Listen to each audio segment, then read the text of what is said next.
Alhamdulillah Rabbil Alamin. Alhamdulillah Rabbil Alamin. Alladzi yarshadu lis-safahu min ibadihi bit-ta'allumi wat-ta'lim wa ja'ala al-'ilma sababan najatil fawzi biz-zulfi 'ala al-mulkil 'azim. Wassalatu wassalamu 'ala man arsalallahu hada ila siratal mustaqim wa 'ala alihi wa sahbihi al-faizin wa sahbihi wa tibahi bil khuludi fi daril baqa'i wal na'im. Alhamdulillah di malam hari ini kita bisa melanjutkan pengajian kita bersama Syarah Aqidatul Awam tentang istri-istri baginda Rasulullah Sallallahu Alaihi Wasallam. Yang terakhir kemarin adalah Juwairiyah binti Al-Harith Al-Khuzaiyah. Kanat min sabaya Bani Mustalik min Khuza'ah. ووقعت في سهم ثابت بن قيس بن شمس الأنصاري ثم أسعدها الله تعالى فتزوجها صلى الله عليه وسلم وهي بنت 20 سنة وتوفيت بالمدينة سنة 56 وصلى عليها مروان بن الحكم ولقد بلغ 70 سنة وقيل 65 سنة. Salah satu istri Nabi Muhammad SAW itu adalah Juwairiyah binti Al-Harith. Ini Juwairiyah ini ketika dinikahi Rasulullah SAW, itu kan peristiwanya penaklukan Bani Mustalik. Sudah penaklukan, menang gitu. Nah, anak kepala suku ngarannya Juwairiyah ini kan jadi sabaya itu jadi budak. Jadi dahulu misalnya perang itu harta ghanimah, iya. Lalu perempuan di sana itu menjadi budak, termasuk anak itu. Nah ini jadi budak. Yang memilikinya siapa? Thabit bin Qais.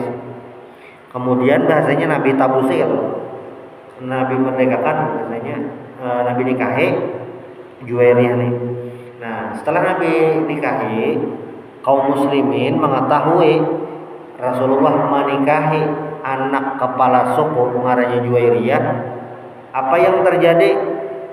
Jar sahabat, ini harta ghanimah kita ambil, ampun keluarga Nabi, ampun ipar Nabi, kita belikakan aja. Ini inisiatif sahabat, Nabi kita menyuruh. Lalu apa?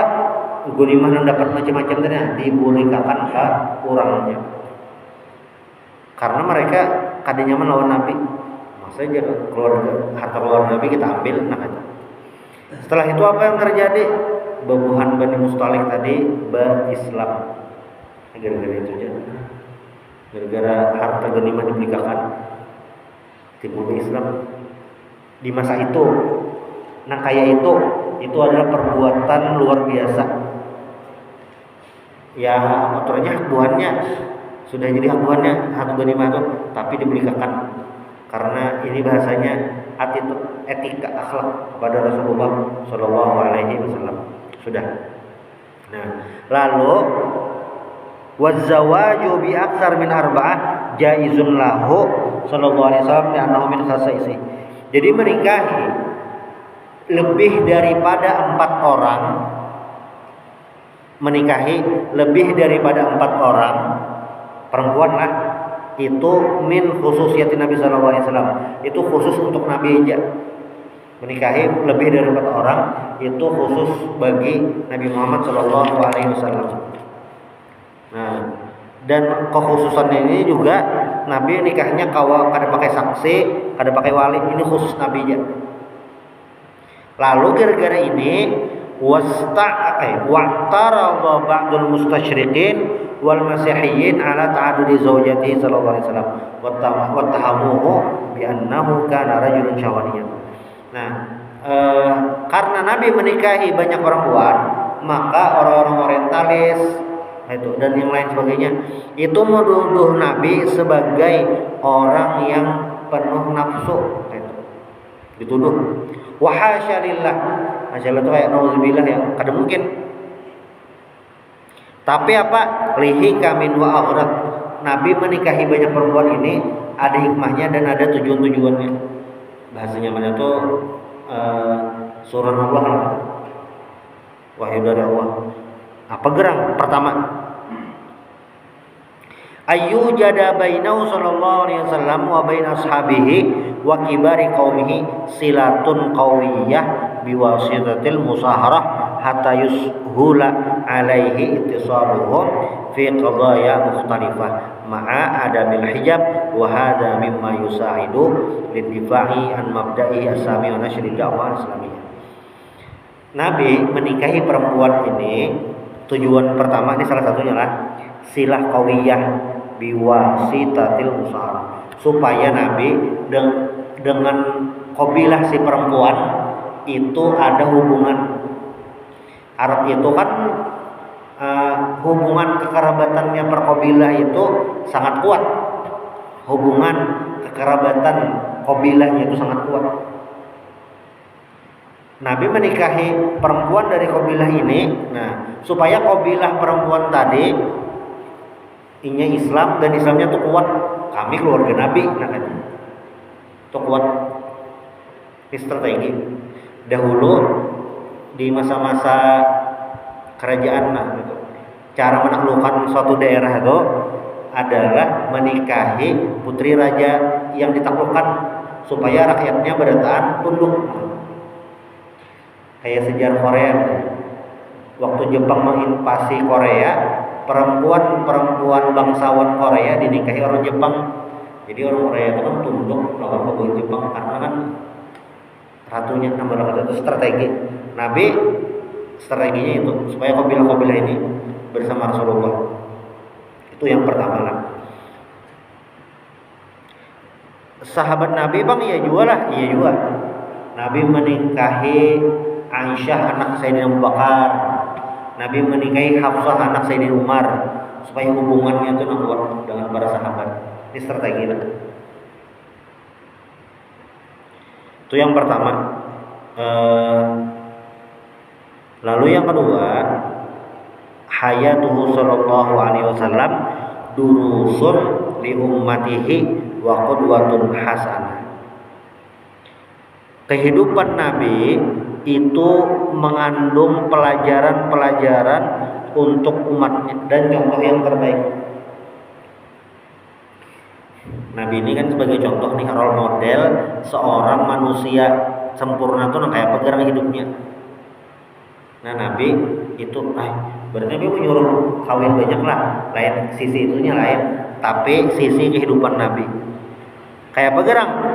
Kay yang qulna ilaina ma yata'allaqu bi hayatihi al-yawmiyah, supaya istri-istri Nabi ini meriwayatkan kepada orang lain kayak apa Nabi di rumah. Jadi 24 jam tahu Nabi itu apa aja. Kita bahasanya apa ya? Menyambat orang itu bujuran baik karena kita 24 jam tahu orang itu kayak apa. Nah, istri-istri Nabi ini banyak supaya melihat kehidupan Nabi sehari-hari, supaya kalau dikisahkan orang lain, supaya orang lain itu kau menempati Nabi.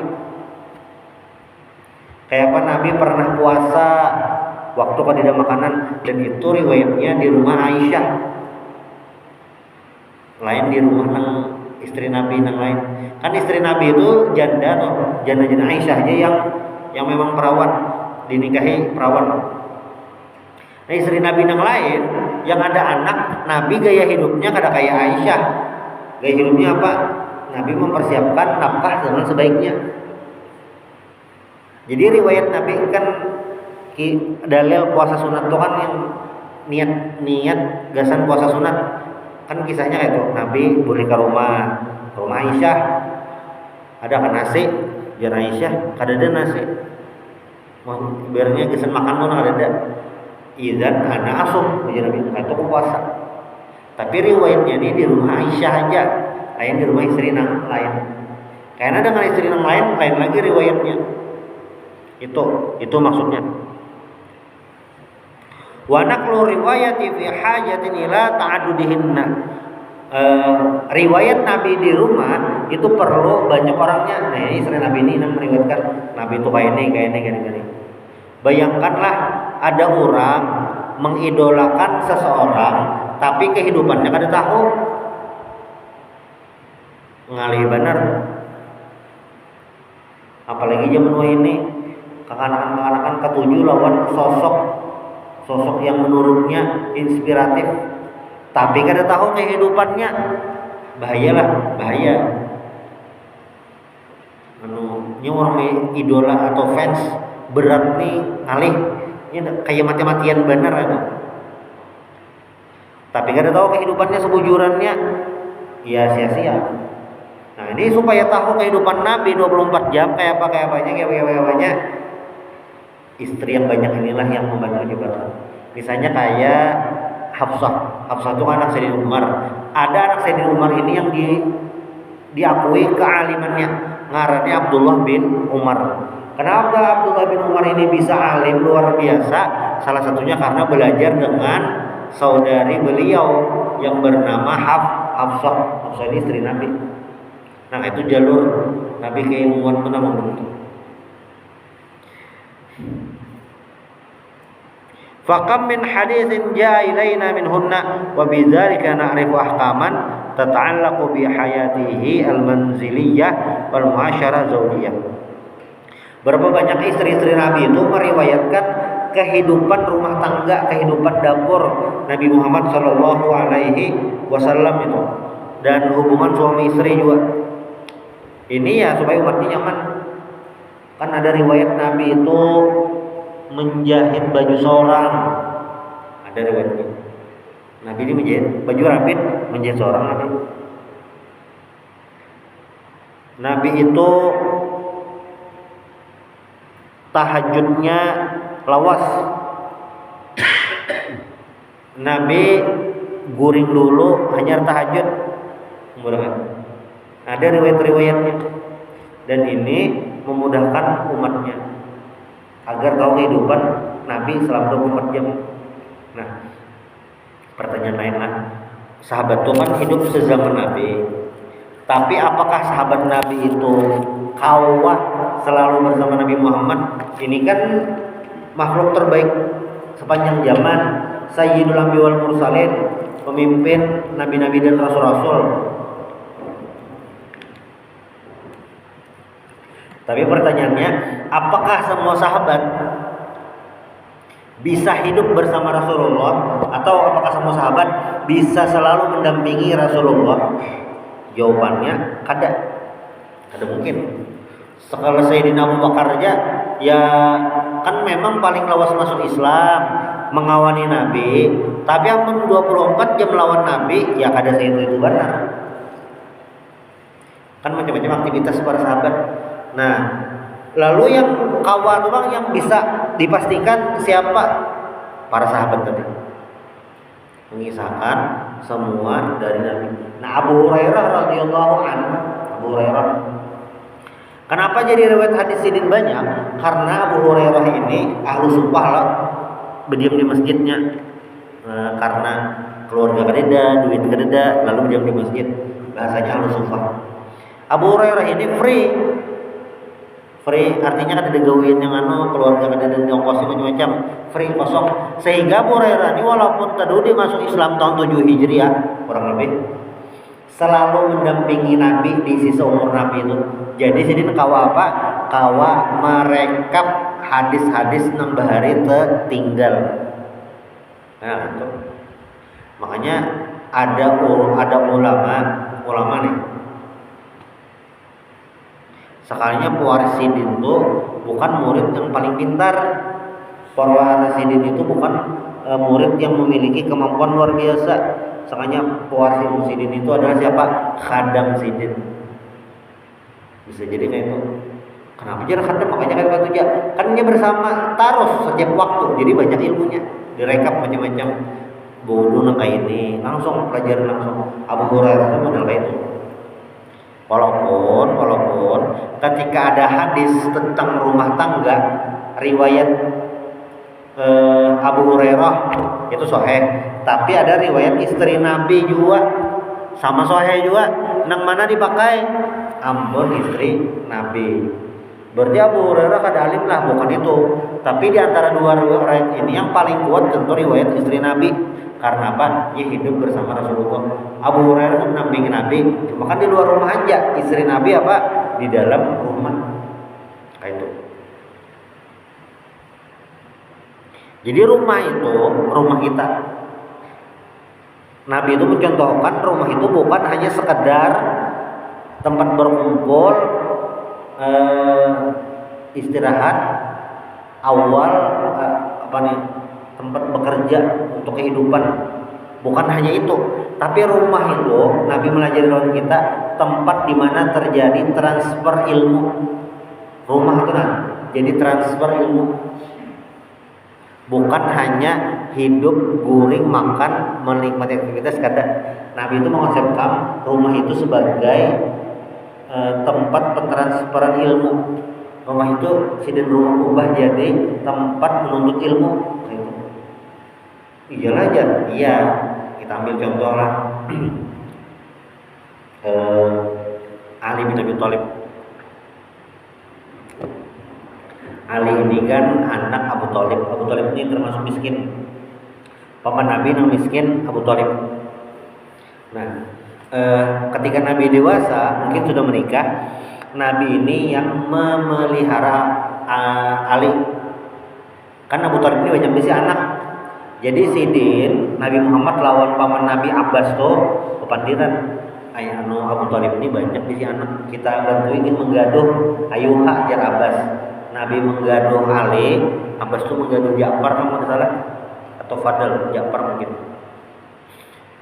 menggaduh. Nah sehingga Pak Sayyidina Ali ini banyak mendapat wejangan pelajaran berharga dari Rasulullah SAW. Seharian kayak apa Sayyidina Ali ini apa. Termasuk kayak khadam Nabi ngarannya Anas bin Malik. Ini khadam Nabi di Madinah. Nah Anas ini banyak meriwayatkan hadis. Karena apa? Dia melihat dan merasakan apa yang Nabi sampaikan, apa yang Nabi riwayatkan. Alim. Siapa lagi? Abdullah bin Zubair, Urwah bin Zubair.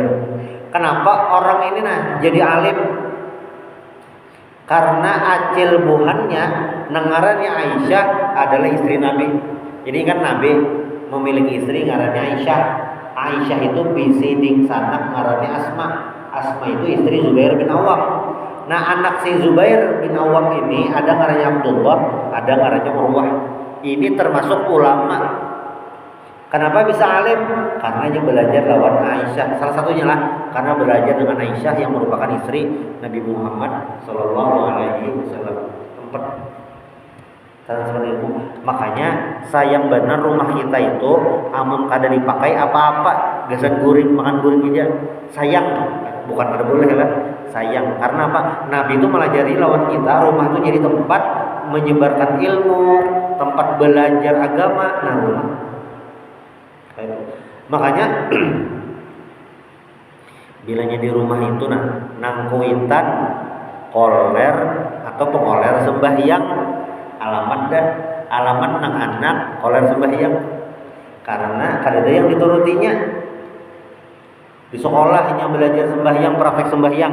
Boleh ke rumah nang menyuruh sembahyang kada ada, nang menggawe sembahyang kada kelihatan. Kayak apa inya dapat ilmu sembahyang nih, ilmu bangun guring. Jadilah kawa bangun subuh itu kawa bangun subuh sungsung. Itu sekalinya ilmu yang luar biasa, pembiasaan yang luar biasa, di mana anak itu bisa belajar bangun sungsung dari orang tuanya. Nah itu makanya rumah itu baitu ilmin, rumah itu tempat ilmu. Nabi dengan istri yang banyak tuh hendak angka itu pentransferan ilmu. Ada ngarannya Nafi ini asalnya budak Malik bin Anas, Imam Malik. Tapi dimerdekakan, makanya istilahnya Nafi' maula. Nafi' itu anaknya Abdullah bin Umar. Jadi Nafi' maula Ibnu Umar. Kenapa jadi Nafi' itu alim? Nafi' ini gurunya Imam Malik. Kenapa jadi Imam Nafi' itu alim? Karena sidin hidup bersama Abdullah bin Umar. Nah itu kehidupan Rasulullah SAW. Dan para istri Nabi ini juga fakunna a'wanan lahu sallallahu alaihi wasallam. Istri Nabi ini adalah penolong untuk siapa? Untuk Nabi, alal qiyami bima karamallahu bihi min tabligh risalah wa ada'il amanah wa ta'limil muslimin dinah. Nah, istri Nabi ini juga membantu Nabi dalam menyampaikan dakwah, menunaikan amanah, termasuk melajari umat muslim, umat Islam. Istri Nabi ini membantu melajari. Jadi luar biasa hikmahnya tuh. Jadi Nabi itu beristri banyak, bukan sekadar istri banyak aja, tapi ada hikmahnya. Pokoknya kalau kita baca tradisi sahabat, rumah itu dasar bujur-bujur dimanfaatkan supaya berkah dan menjadi transfer ilmu. Sayyidina Umar masuk Islam itu karena keluarga, sebujurannya. Kayak apa kira kisahnya? Kan Sayyidina Umar itu sudah di titik di mana sangat marah dengan Nabi Muhammad.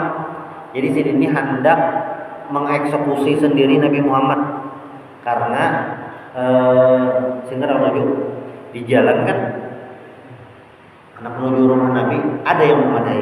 Ikam kemana Mar? Nak kemana Umar? Ya Umar bunuh Nabi Muhammad.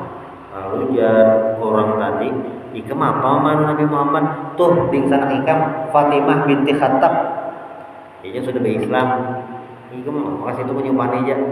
Lalu Sayyidina Umar putar balik ke rumah sang adik Fatimah binti Khattab Al-Khattab. Nah suami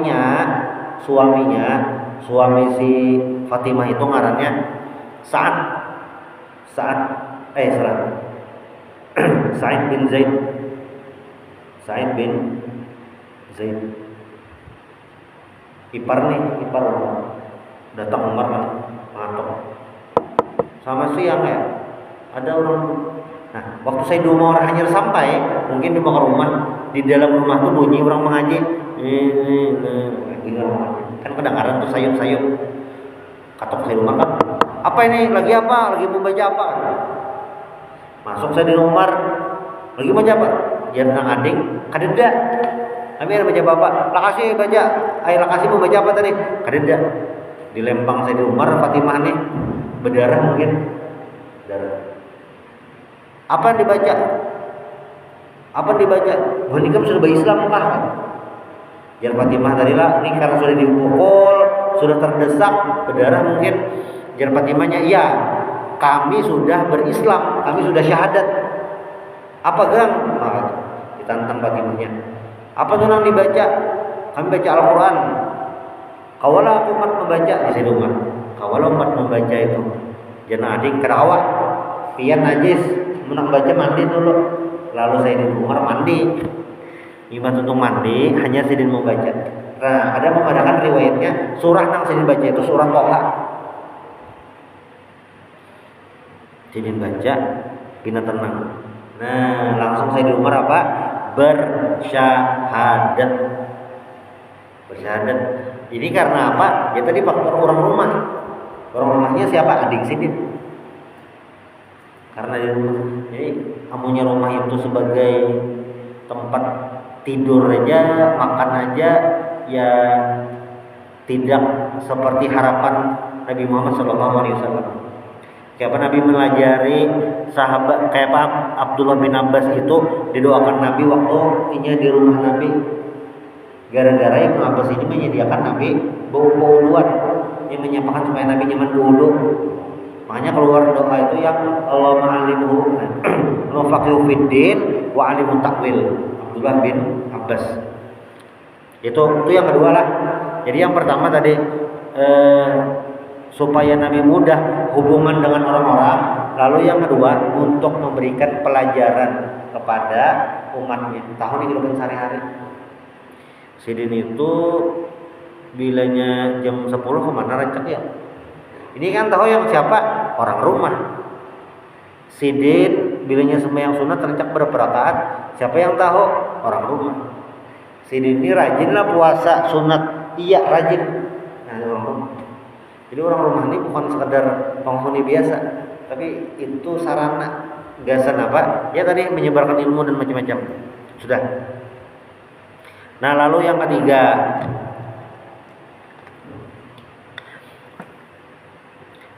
ini adalah Nabi membantui mereka supaya mereka ini keimanannya tidak goyah dan kehidupannya nyaman. Apa gerang? Kan istri Nabi itu janda-janda aja tuh. Nabi kasihan supaya ada janda lagi, ada yang mau kose, lalu Nabi nikahi. Nah, ini alasan yang ketiganya. Jadi memang anak membantui Nabi. Tiga ini alasannya. Kenapa Rasulullah mendapat khususiat boleh menikahi perempuan lebih daripada 4 khususiat Nabi. 3 lah sudah. Wahal minal mungkin ayyuqala innahu sallallahu alaihi wasallam rajulun syahwani wa qad kana fi ibadi amri tazawwaja Khadijah radhiyallahu anha allati umruha arba'una sanah wa ma'a dzalika lam yatazawwaj ghairaha ila an tuwfiyat hatta nahaza umrahu sallallahu alaihi wasallam 50 sanatan. Kayak begitu mungkinlah Nabi disambat seseorang yang penuh nafsu lah. Kada mungkin. Kenapa? Karena di awal itu Nabi nih nikah pertama itu dengan Khadijah yang statusnya waktu itu sudah janda. Itu lawan jakanya Nabi dasar nafsuan, ya Nabi menikahi Khadijah nikah lagi dengan orang itu siapa?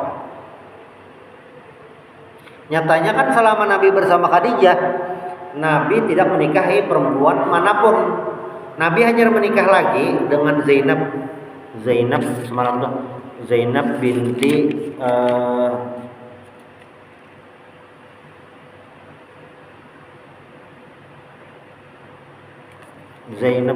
Jahash kayak Zainab Saudah, mungkin dengan Saudah, salah dengan Saudah. Itu sesudah Khadijah meninggal. Hanya Nabi. Nah, orang Arab waktu itulah menikahi lebih dari satu orang perempuan, 2, 3, 4, 5, 6. Makanya menikahi seorang perempuan itu menikahi lebih dari satu orang perempuan di masa itu biasa aja. Kada ada yang tumpur, kada ada yang abot, kada ada yang mempermasalahkan, kada ada masalah kesetaraan gender, kada ada feminisme, kada ada kisahnya. Jadi orang bahar zaman Nabi itu adalah orang nikah 2, 3 itu biasa aja, kada aneh. Bahkan ada sejarawan itu membahasakan kayak ini, kayak udah makan rumput, kada aneh waktu itu.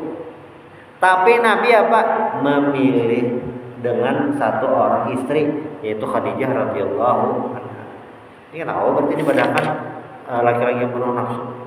Belum lagi Nabi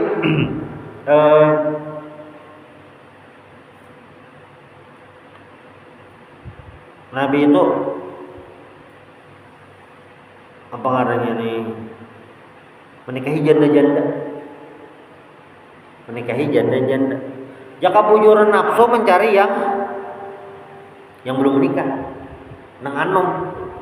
Dasar bujuran nafsu aja mencari nang anom, dasar anom aja.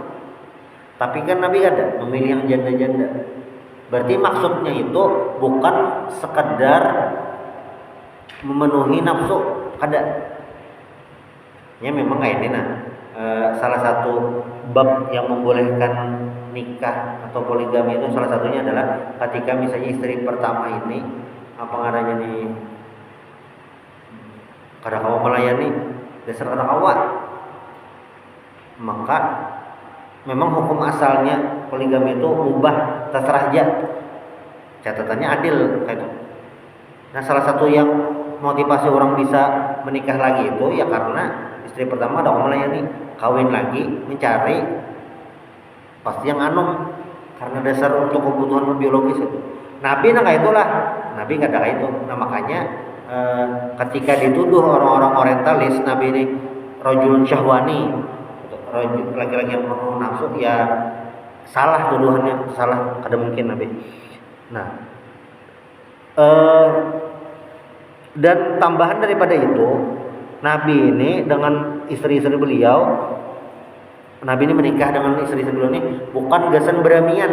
Kenapa? Karena Nabi ini adalah sibuk dalam fi jihadin mustamirrin fi nasyrid da'wati wa muqafahatil a'da. Nabi ini sibuk dalam berjihad memperjuangkan agama Allah. Kada mungkin terpikir nang pina kata-kata Tuhan. Nabi ini sibuk beribadah kepada Allah waktu malam, waktu siang, dan banyaknya istrinya tidak mengganggu ibadah Nabi gitu. Artinya Nabi ini memang menikahi perempuan-perempuan ini ada wahyunya lah, ada pilihannya, ada rahasianya, ada sekadar biasanya.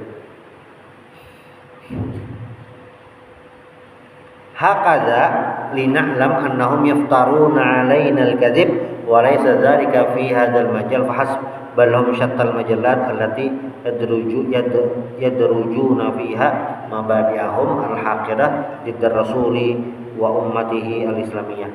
Dan tuduhan-tuduhan yang mereka keluarkan ditujukan untuk Nabi Muhammad sallallahu alaihi wasallam dan para sahabat itu memang tujuan orang-orang yang tidak menyukai Nabi Muhammad. Dituduh macam-macam, Nabi ini dituduh macam-macam, itu memang agenda bubuhannya, anak melemahkan posisi Nabi. Kayaknya ada yang memadakan Nabi pedofil gara-gara menikahi Aisyah. Nah itu jadi sembatinya untuk mengaburkan orang-orang nih. Dan sayangnya hari ini banyak anak-anak muda yang basic pemikirannya tuh kurang kuat sehingga rawan terpengaruh. Nah ini rahasia Nabi Muhammad beristri dengan beberapa orang, dengan banyak orang. Dan habis tentang istri-istri Nabi Muhammad SAW. Selanjutnya, qala an-Nazim rahimahullahu,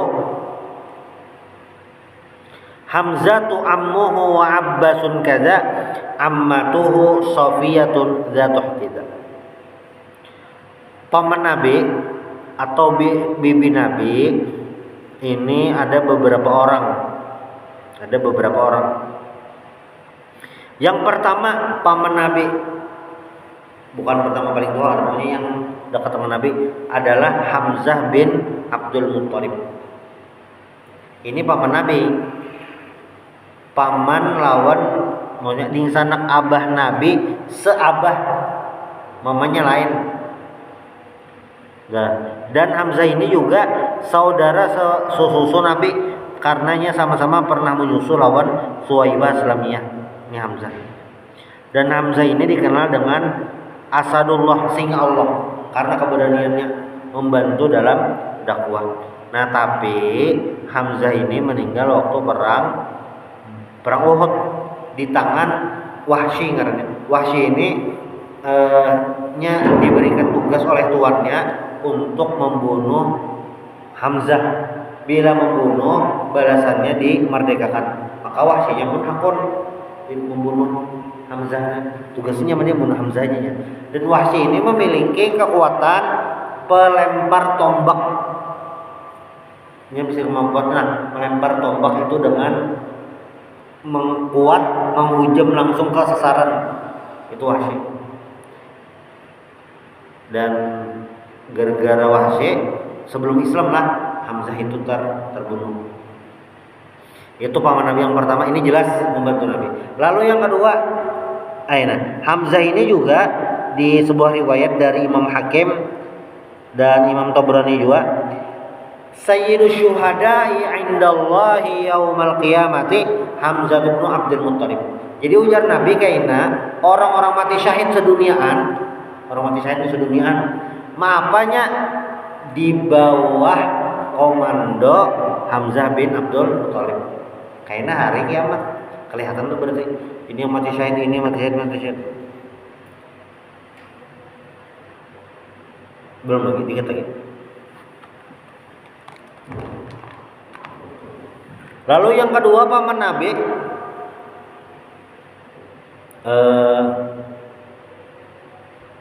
Abbas bin Abdul Muthalib. Kana asghara a'mami. Abbas ini paling anom di antara semua paman-paman Nabi, paling anom. Nah, beliau Abbasnya apa? Hadara badran ma'al musyrikin mukrahan wa usira ma'aman usir wa fada nafsah wa qad aslama yauma idzin wa kana yaktumu islamahu bi amrin nabiyyi sallallahu alaihi wasallam. Jadi Abbas ini umpat perang Badar, tapi Sidin ini masih berada di barisan kaum musyrik. Kenapa? Kayak itu karena masih mukrahan, terpaksa. Abbas nih. Sehingga waktu di perang Badar, Abbas ini tertangkap. Perang Badar ini tertangkap, termasuk yang ditawan. Pas hendak dieksekusi, si Abbas nih, ya inya kan menebus dirinya, lalu beriman, bersyahadat. Waktu itu Nabi syahadat si Hamzah. Tapi apa? Imam perang Badar tuh inya berislam, tapi Nabi tetap menyuruh Hamzah ini boleh ke Mekah dan disuruh menyembunyikan keimanannya. Kenapa gerang? Supaya orang-orang Quraisy itu tetap percaya dengan Abbas, dan Abbas pun bisa mengirimkan berita-berita terbaru, berita-berita update yang terjadi di Mekah dasar Nabi Muhammad SAW. Nabi bisi orang dalam. Nah, itu Abbas. Lalu siapa lagi? Abu Thalib. Nah, Abu Thalib ini paman Nabi, ini sangat terkenal. Kada sempat beriman, tapi membantu dakwah Nabi secara maksimal. Lalu yang keempat, nah ini juga termasuk sosok yang sering hadir dalam sirah nabawiyah. Siapa? Abu Lahab. Ngaran sidin siapa gerang? Abu Lahab ini ngaran aslinya adalah Abdul Uzza. Bisa juga dikiau Abu Utbah. Kenapa dikiau Abu Lahab? Li isyraqi wajhi, karena muhanya bercahaya. Abu Lahab ini, loh, maka Abu Jahal ini jar kafir, kenapa jadi bercahaya? Ini kan istilah keduniaan. Makanya digelar dengan Abu Lahab. Tarang lah. Tapinya apa? Kafirun binasil Quran. Ini dianggap kafir. Apa ngarannya? Ya karena kada beriman. Wa kana min asyaddihim mu'aradatan lid-da'watil islamiyah. Dan Abu Lahab ini orang yang paling getol, paling semangat untuk menghalangi dakwah Nabi Muhammad sallallahu alaihi wasallam. Sehingga sidin ini diabadikan dalam Al-Qur'an surah khusus sidin, yaitu surah Al-Lahab. Dan Abu Lahab ini meninggal karena penyakit menular atau penyakit berbahaya lainnya. Ngaran penyakitnya adasa. Modelnya tuh kayak ini penyakitnya sudah meninggal itu mungkin ada cacar kah, virus kah, atau apapun di apa ngarannya nih orang tadi di Abu Lahab tuh. Jadi Abu Lahab itu meninggal sesudah perang Badar. Karena perang lah lain, karena penyakit yang menjijikan, tapi lah mungkin korengan lah lain, lebih daripada itu. Penyakitnya itu kayak mau bau banar, awak mungkin kayak buruk kalau itu. Makanya ketika Abu Lahab itu meninggal, kadada yang wani beparak mah membersih, menyimpuni macam-macam tuh. Nah, kenapa gerang? Karena penyakit Abu Lahab ini penyakit menular yang sangat parah berbahaya. Waktu itu dianggap paling parah berbahaya. Jadi kan ada wani beberapa lawan Abu Lahab sampai beberapa waktu hanyar wani. Kurang lebih 3 malam lah. Kada diapa-apai. Waktu masih hidup nih lah kadada yang beparak dah. Kecuali mungkin terpaksa memberi makannya. Cuma selama hidup nah. Kadada yang akan membantu mapai sampai mati karena tadi baunya luar biasa, bau benar. Nah, ketika Abu Lahab ini membangkang kepada Nabi atau apa? Nah itu balasannya.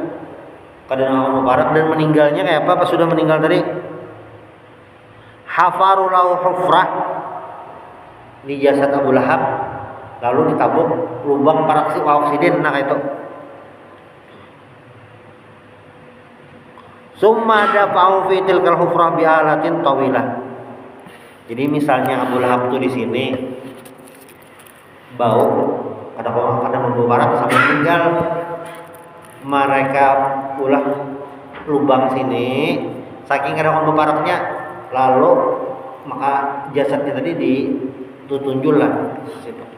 Karena ini bau benar kadang membarak Abu Lahab. Dasar kayaknya kayak itu kan malah musuh Allah. Allah tuh kayak dapat siksaan mulai hidup. Sedih lah Nabi ya, tentu sedih karena paman Sayyidina Abu Lahab ini adalah salah satu orang yang baik sebelum kenabian. Sedih kadang beriman juga, sedih kadang beriman ya juga. Mungkin sama sedihnya lawan apa ngarannya nih peristiwa personal lain yang kayak Abu Thalib, ada kawan juga kan Nabi memaksa dapat hidayah karena itu rahasia Allah Subhanahu wa taala.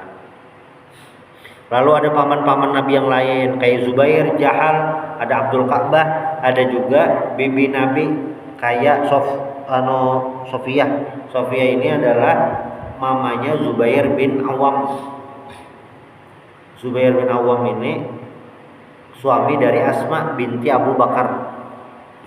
Lalu ada juga ngarannya Arwah, ada Atikah, Ummu Hakim, Barah dan Umimah lah. Umimah.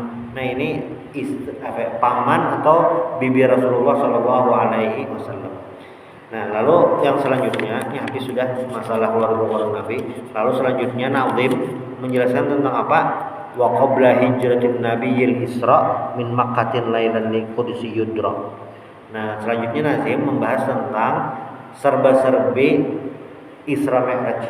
Bagaimana Isra Mi'raj itu dan bagaimana tugas yang diterima Rasulullah setelah Isra Mi'raj dan apa yang harus dilakukan.